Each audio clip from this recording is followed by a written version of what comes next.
مالک بن نویرہ کی خواہش یہ تھی کہ سجا کے لشکر کو ساتھ ملا کر بنی تمیم کے مسلمانوں کو اور اپنے دیگر مخالفین کو ختم کیا جائے۔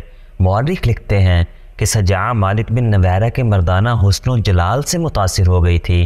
اس نے مالک کی بات فوراً مان لی۔ دونوں نے تمام قبیلوں کے سرداروں کو مصالحت کے پیغام بھیجے۔ پیغام میں یہ بھی شامل تھا کہ مدینہ پر حملہ کیا جائے گا۔ صرف ایک قبیلے کا سردار وکیع بن مالک تھا جس نے ان سے مصالحت قبول کر لی، باقی تمام قبیلوں نے انکار کر دیا۔ اس کے نتیجے میں سجا، مالک اور وکیع کے متحدہ لشکر نے دوسرے قبیلوں پر حملہ کر دیا۔ بڑی خونریز لڑائیاں لڑی جانے لگیں۔ بنو تمیم جو سخاوت، مہمان نوازی اور زبان کی چاشنی کے لیے مشہور تھے، ایک دوسرے کے لیے وحشی اور درندے بن گئے۔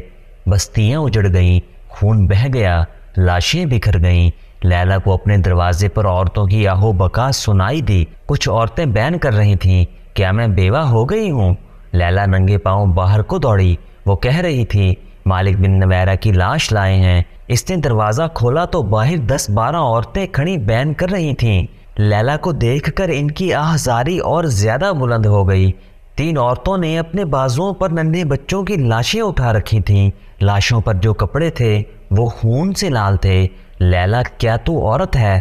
ایک عورت اپنے بچے کی خون آلود لاش لیلا کے آگے کرتے ہوئے چلائی، تو عورت ہوتی تو اپنے خاوند کا ہاتھ روکتی کہ بچوں کا خون نہ کر۔ یہ دیکھ، ایک اور عورت نے اپنے بچے کی لاش لیلا کے آگے کرتے ہوئے کہا، یہ بھی دیکھ۔ ایک اور بچے کی لاش لیلا کے آگے آ گئی، یہ دیکھ میرے بچے۔ ایک عورت نے اپنے 2 بچے لیلا کے سامنے کھڑے کر کے کہا، یہ یتیم ہو گئے ہیں۔ لیلا کو چکر آنے لگے۔ عورتوں نے اسے گھیر لیا اور چیخنے چلانے لگیں، تو ڈائن ہے، تیرا خامند جلاد ہے۔ سجا کو نبوت کس نے دی ہے؟ سجا تیرے خامند کی داشتہ ہے، سجا تیری سوکن ہے۔ تیرے گھر میں ہمارے گھروں کا لوٹا ہوا مال آ رہا ہے۔ مالک بن نویرہ تجھے ہمارے بچوں کا خون پلا رہا ہے۔ ہمارے تمام بچوں کو کاٹ کر پھینک دے، ہم سجا کی نبوت نہیں مانیں گے۔ ہمارے نبی محمد صلی اللہ علیہ وآلہ وسلم ہیں۔ محمد صلی اللہ علیہ وآلہ وسلم اللہ کے رسول ہیں۔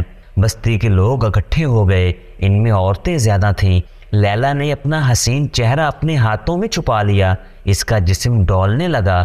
2 عورتوں نے اسے تھام لیا، اس نے اپنے سر کو زور زور سے جھٹکا اور وہ سنبھل گئی۔ اس نے عورتوں کی طرف دیکھا، میں تمہارے بچوں کے خون کی قیمت نہیں دے سکتی۔ لیلا نے کہا، میرا بچہ لے جاؤ اور اسے کاٹ کر ٹکڑے ٹکڑے کر دو، ہم چڑیلے نہیں ہیں۔ ایک شور اٹھا، ہم ڈائنے نہیں ہیں۔ لڑائی بند کراؤ، لوٹ مار اور قتل و غارت بند کراؤ۔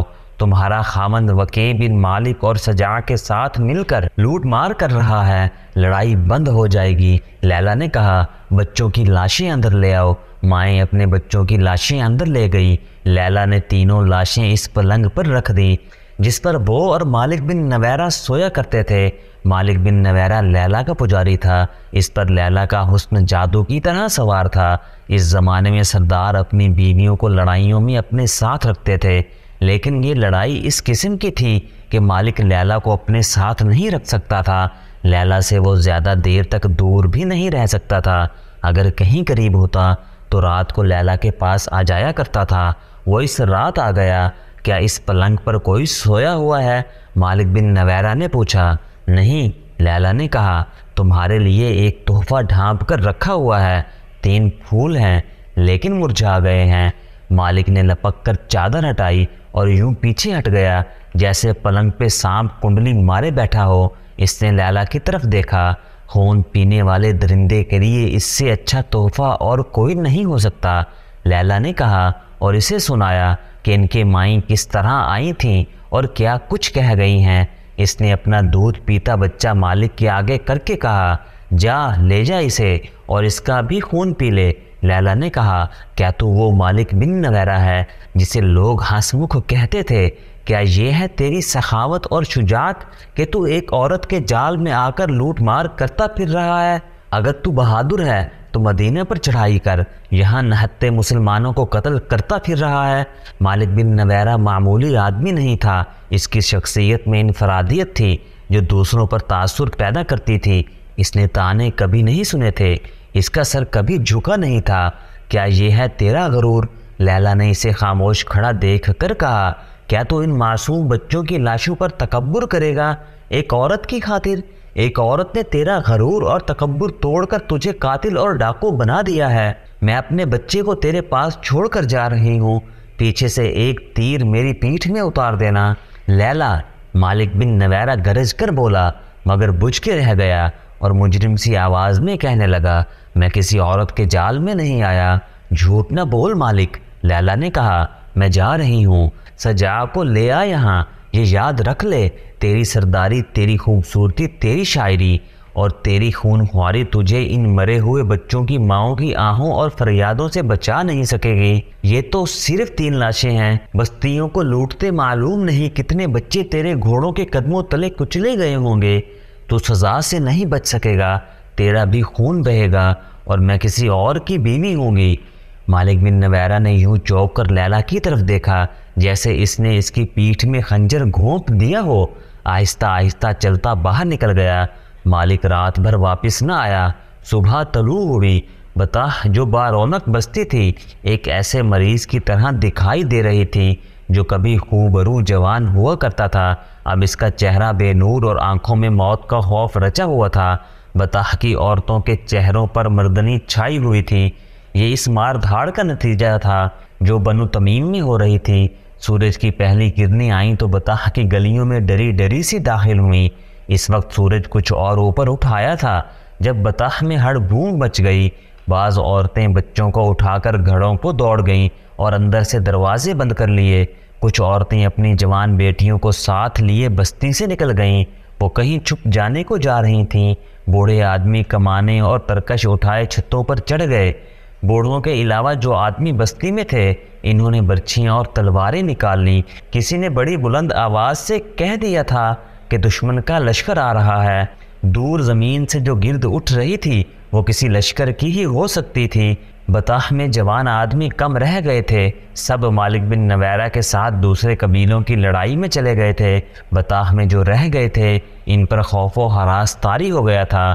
لیلا کے گھر میں پلنگ پر 3 بچوں کی لاشیں پڑی تھیں اور وہ اپنے بچوں کو سینے سے لگائے اپنے قلعہ نما مکان کی چھت پر کھڑی تھی۔ وہ بار بار اپنے بچے کو دیکھتی اور چومتی تھی۔ وہ شاید یہ سوچ رہی تھی کہ بچوں کے خون کا انتقام اس کے بچے سے لیا جائے گا۔ زمین سے اٹھتی ہوئی گرد بہت قریب آ گئی تھی اور اس میں گھوڑے اور اونٹ ذرا ذرا دکھائی دینے لگے تھے۔ ہوشیار بنو یربوع، خبردار! بطاح میں کسی کی آواز سنائی دی، جانیں لڑا دو، ڈرنا نہیں، لشکر گرد سے نکل آیا ہے اور قریب آ گیا ہے۔ بستی کے کئی ایک آدمی گھوڑوں پر سوار ہاتھوں میں برچیاں اور تلواریں لیے آگے چلے گئے۔ ان کا انجام ظاہر تھا لیکن انہیں اپنی طرف آتے دیکھ کر لشکر کی ترتیب میں کوئی فرق نہ آیا۔ آگے جا کر وہ لشکر کا حصہ بن گئے۔ اپنے ہیں، انہوں نے نعرے لگائے، اپنے ہیں، مالک بن نویرہ ہے، لڑائی ختم ہو گئی ہے۔ بطاح میں سے بھی نعرے گرجنے لگے۔ لوگوں نے آگے بڑھ کر اپنے لشکر کا استقبال کیا۔ مالک بن نویرہ کہیں بھی نہ رکا، وہ سیدھا اپنے گھر کے دروازے پر آیا اور گھوڑے سے کود کر اندر چلا گیا۔ اسے لیلا صحن میں کھڑی ملی۔ اس کے دلکش چہرے پہ اداسی تھی اور اس کی وہ آنکھیں بجھی بجھی سی تھیں جن پر قبیلے کے جوان جانیں قربان کرنے کو تیار رہتے تھے۔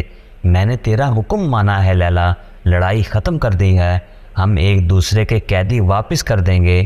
میں نے سجا سے تعلق توڑ لیا ہے، اس پھول سے چہرے سے اداسی دھو لے۔ لیلا اداس بیٹھی رہی۔ مالک نے اسے بہلانے کی بہت کوشش کی لیکن لیلا کا چہرہ بجھا ہی رہا۔ میرے دل پر ایک خوف بیٹھ گیا ہے، لیلا نے کہا۔ کیسا خوف؟ مالک نے پوچھا۔ کس کا خوف؟ سزا کا، لیلا نے کہا۔ انتقام کا۔ سجا اکیلی رہ گئی، وکیع بن مالک نے بھی اس کا ساتھ چھوڑ دیا تھا۔ مالک بن نویرہ نے وکیع سے کہا تھا کہ وہ ایک عورت کے جھانسے میں آ کر اپنے قبیلے پر ٹوٹ پڑے تھے۔ سجا اپنے لشکر کو ساتھ لیے نباج کی طرف چلی گئی۔ پہلے سنایا جا چکا ہے کہ وہ یمامہ پر حملہ کرنے گئی تھی لیکن مسیلمہ کے جال میں آ گئی اور مسیلمہ نے اسے اپنی بیوی بنا لیا۔ مالک بن نویرہ کے گناہوں کی سزا شروع ہو چکی تھی۔ وکیع بن مالک جو اس کا دستے راست تھا اس کا ساتھ چھوڑ گیا اور مسلمانوں سے جا ملا۔ مالک بن نویرہ نے اسے روکا تھا، اگر ہم دونوں الگ ہو گئے تو مسلمان ہمیں کچل کے رکھ دیں گے۔ مالک نے وکیع سے کہا تھا، ہم دونوں مل کر ان کا مقابلہ کر سکتے ہیں، ہمیں زندہ رہنا ہے مالک۔ وکی نے کہا تھا، مدینہ کی فوج کا مقابلہ کس نے کیا ہے؟ غطفان ہار گئے، طوئی ہار گئے، بنو سلیم، بنو اسد، حوازن، کوئی بھی مسلمانوں کے آگے ٹھہر نہ سکا۔ پھر سب اکٹھے ہوئے اور زمل سلمہ کو بھی ساتھ ملا لیا۔